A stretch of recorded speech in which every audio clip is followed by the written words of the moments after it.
नमस्कार, आप देख रहे हैं JJN न्यूज़। मैं हूं आपके साथ मोहम्मद उवैस। आइए आपको लेकर चलते हैं देश और प्रदेश की कुछ मुख्य खबरों की तरफ। उत्तराखंड में बीते 24 घंटे में 2071 संक्रमित सामने आए हैं। वहीं 95 मरीजों ने अपना दम तोड़ा है। आज 7051 मरीजों को ठीक होने के बाद डिस्चार्ज किया गया। देहरादून जिले में 423, उधम सिंह नगर में 355, हरिद्वार में 264, टिहरी में 48, नैनीताल में 223, पिथौरागढ़ में 64, रुद्रप्रयाग में 114, चमोली में 175, पौड़ी में 164, उत्तरकाशी में 85, चंपावत में 42, अल्मोड़ा में 82 और बागेश्वर जिले में 32 संक्रमित मिले हैं। उत्तराखंड में कोरोना महामारी की तीसरी लहर से बच्चों को बचाने के लिए स्वास्थ्य विभाग ने राज्य स्तरीय टास्क फोर्स का गठन किया है। हिमवती नंदन बहुगुणा चिकित्सा विश्वविद्यालय के कुलपति डॉक्टर हेमचंद्र की अध्यक्षता में गठित टास्क फोर्स में सेवानिवृत्त और विभिन्न अस्पतालों में तैनात बाल रोग विशेषज्ञों को शामिल किया गया है। सोमवार को स्वास्थ्य महानिदेशक डॉक्टर तृप्ति बहुगुणा ने टास्क फोर्स गठित करने के आदेश जारी कर दिए हैं। जब से 18 से 44 आयु वर्ग के लोगों के लिए वैक्सीनेशन शुरू हुआ है, तब से हर दिन हजारों लोग कोविन पोर्टल पर वैक्सीन के लिए स्लॉट बुक कराने के लिए जाते हैं और खाली हाथ लौट आते हैं। लोगों की इस समस्या को देखते हुए स्वास्थ्य मंत्रालय ने बड़ा फैसला लिया है। मंत्रालय की ओर से कहा गया है कि 18 से 44 आयु वर्ग के लोग अब बिना अपॉइंटमेंट किसी भी सरकारी वैक्सीनेशन सेंटर पर रजिस्ट्रेशन और अपॉइंटमेंट ले सकते हैं। इसकी शुरुआत 24 मई से हो गई है।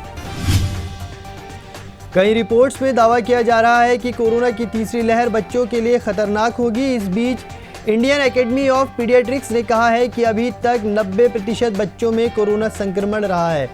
ये ज़रूरी नहीं कि कोरोना का थर्ड वेव बच्चों को प्रभावित करे।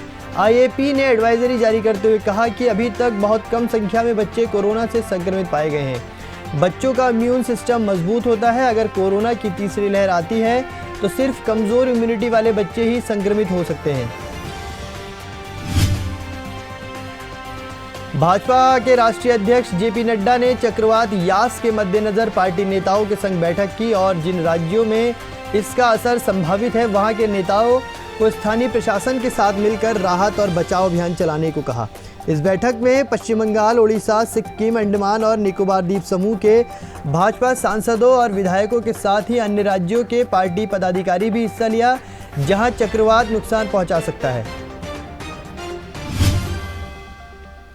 ओडिशा के मुख्यमंत्री नवीन पटनायक ने सोमवार को केंद्र सरकार को सूचित किया कि राज्य भीषण चक्रवाती तूफान यास से निपटने के लिए तैयार है, जो 26 मई को बालारोस के निकट दस्तक दे सकता है। पटनायक ने केंद्रीय मंत्री अमित शाह से बातचीत के दौरान ये बात कही, जो चक्रवात की स्थिति की समीक्षा कर रहे थे। मुख्यमंत्री ने केंद्रीय गृह मंत्री से कहा कि हम पूरी तरह से तैयार हैं और हमारे अधिकारी केंद्र सरकार के अधिकारियों के संपर्क में हैं। ज़रूरतों को लेकर हम आपको सूचित करते रहेंगे। कोरोना वायरस की दवाई अब आप मात्र 85 रुपये में खरीद सकते हैं। महामारी के इस दौर में जहां इस वायरस से लड़ने के लिए वैक्सीन की कमी है, ऐसे समय में ये खबर लोगों को राहत देने वाली है। दवा निर्माता कंपनी बाल फार्मा ने सोमवार को कहा कि उसने कोविड-19 के इलाज के लिए घरेलू बाजार में बाल फ्लू ब्रांड नाम से एंटीवायरल दवा फेविपिरावीर उतारी है। बेंगलुरु की कंपनी ने बताया कि ये दवा 400 mg के टैबलेट के रूप में मिलेगी, जिसकी कीमत 85 रुपये प्रति टैबलेट रखी गई है। भारतीय औषध महानियंत्रण DCGI ने कोविड के इलाज के आपात इस्तेमाल को लेकर बाल फ्लू को मंजूरी दे दी है। कोरोना महामारी ने धरती की जन्नत कही जाने वाली कश्मीर घाटी को भी अपनी गिरफ्त में ले रखा है।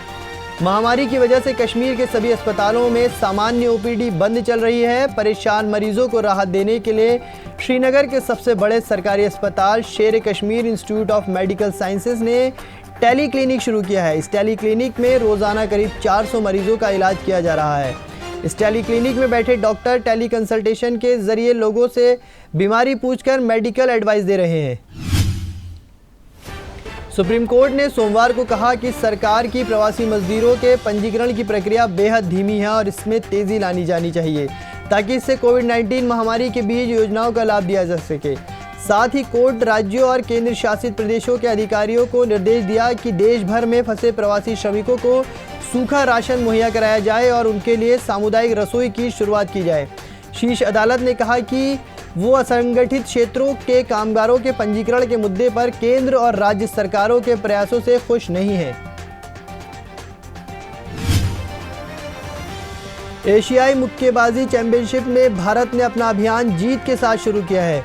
राष्ट्रमंडल खेलों के कांस्य पदक विजेता मोहम्मद हसमुद्दीन ने एशियाई मुक्केबाजी चैंपियनशिप में सोमवार को अपना शुरुआती मुकाबला जीतकर क्वार्टर फाइनल में प्रवेश कर लिया है। हसमुद्दीन ने कजाकिस्तान के 2 बार के एशियाई युवा चैंपियन मखदूम सबीर खान को 5-0 से शिकस्त दी है।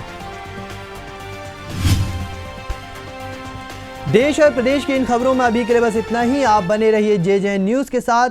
नमस्कार।